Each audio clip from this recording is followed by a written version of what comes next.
আজ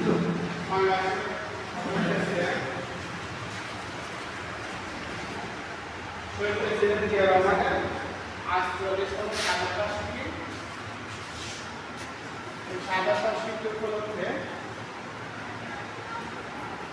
11 নং প্রতিনিধিদের শহীদ স্মৃতি সংসদ কর্তৃক আয়োজিত আজকের আলোচনা সভা এবং গণমাধ্যমে উপস্থিত শহীদ স্মৃতি সংসদ 11 নং প্রতিনিধিদের বিভিন্ন সদস্যবৃন্দ এবং গণমাধ্যমে সবাইকে আসলে যে মহান ব্যক্তিকে নিয়ে আমরা আজকে আলোচনা করতেছি তার জন্ম না হলে হয়তো বাংলাদেশ স্বাধীন হতো না। তার একটা ডাকে সারা বাংলাদেশের মানুষ জাপিয়ে পড়েছে এবং ৩০ লক্ষ মানুষের রক্তের বিনিময়ে এবং 2 লক্ষ মা বোনের ইজ্জতের বিনিময়ে আজকে আমরা স্বাধীনতা এবং স্বাধীন দেশ পেয়েছি। এই মহান মানুষটি 1975 সনে যার জন্য মহাসন্ধি করেছিল, মহাবিপর্যয়ের মধ্যে ছিল। বাকশাল কায়নাত করে যখন দেশের সাইফুল্লাহ নিয়োগ হয়েছিল তখনই ক্রান্তিকালে তিনি দায়িত্বভার গ্রহণ করে আজ 6 বছরে তিনি দেশকে একটি স্বাধীন এবং সার্বভৌম এবং একটি দেশকে মাথা উঁচু করে দেওয়ার জন্য তিনি চেষ্টা করে গেছিলেন এবং চট্টগ্রামে আবুদায়পুরে তিনি কাগজ করেন। আমরা মহান ব্যক্তির বিজয় কামনা করে আজকে আলোচনা করবো। আমি আলোচনা করার জন্য অনুরোধ জানাচ্ছি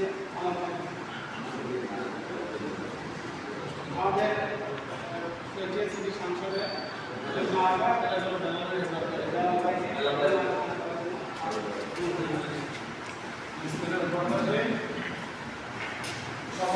উপস্থিতি আজকে মহামান্য আলোচনা সভা প্রতিবদ্ধ আমাদের মরহুম শহীদ প্রেসিডেন্ট জিয়াউর রহমান আজকের এই দিনে 1981 সালে কিছু বিপদগামী সৈনিকের হাতে চট্টগ্রাম সার্কিট হাউসে মর্মান্তিক ভাবে শহীদ হয়েছেন।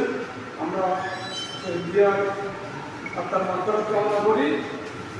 আমরা স্মরণ করতেছি শহীদ জিয়ার সুযোগ্য ছোট সন্তান আরাফাত রহমান কবর। আমরা স্মরণ করতেছি 30 লক্ষ শহীদ এবং আমাদের সার্বভৌমত্ব রক্ষার সাথে যারা জড়িত ছিল, আত্মদান করেছেন তাদের সকল প্রতি আমরা কৃতজ্ঞতা জানাচ্ছি। আমাদের মহান ব্যক্তিত্ব শহীদ সৌরবাদী মাওলানা ভাসানী, আমাদের প্রেসিডেন্ট জিয়াউর রহমান সহ আরও অনেক আত্মদানকারী শহীদ। সম্মানিত উপস্থিতি, আজকের আয়োজন 11 নং মডেল ইউনিয়ন শহীদ জিয়া স্মৃতি সংসদ। আজকে আমাদের এখানে একটা নতুন কমিটি হয়েছে যেটা স্থাপিত হয়েছিল 1988 সালে। আমাদের সিনিয়র কিছু ব্যক্তিবর্গ, তাদের মধ্যে অনেকে ইনশাআল্লাহ এখনো জীবিত আছেন, তাদের উদ্যোগে আমাদের এই সংগঠন নতুন উদ্যানে চালু হয়েছে। আমরা এটাকে সাধুবাদ জানাই এবং এটাকে সমর্থন করি এবং আমাদের সিনিয়র যারা আছেন, আমাদের এপিজেড যারা বাংলাদেশ জাতীয়তাবাদী দলের সাথে জড়িত, সবাই গ্রুপ আলাদা থাকতে পারে কিন্তু শহীদ জিয়া স্মৃতি সংসদ সবাই, আমি মনে করি এখানে সবার অংশগ্রহণ এবং এটাকে আগিয়ে নেওয়ার জন্য সবার প্রতি আমি উদ্যোক্ত আহ্বান জানাবো। আমাদের মডেল ইউনিয়নের যারা সুশীল এবং শিক্ষিত মার্জিত লোক আছে সবার প্রতি আমাদের সংগঠনকে সহযোগিতা করা হবে। আজকে এই আলোচনা সভা ও গণমাধ্যমে যারা উপস্থিত হয়েছেন সবার প্রতি আমি কৃতজ্ঞতা প্রকাশ করছি। সবাইকে আমার সংগ্রামী শুভেচ্ছা জানাচ্ছি এবং খালেদা জিয়ার সুস্বাস্থ্য কামনা করছি এবং প্রতিবদ্ধ হচ্ছে আগামী ডিসেম্বরে আমাদের দেশ নায়ক তারেক রহমান যে মিশন ঘোষণা করেছে আমাদের জাতীয় নির্বাচনকে আমরা চিন্তাধারা করে, আমাদের মানসিকতা চিন্তাধারা করে আমাদের যে দুর্নীতি হয়েছে, আমাদের অনেক কর্মী আছে হয়তো ভুল করে, অনেক কর্মী আছে না জানে অন্যায় করে, আমরা ওইটাকে শুধরিয়ে নেব এবং সবার কাছে যাব।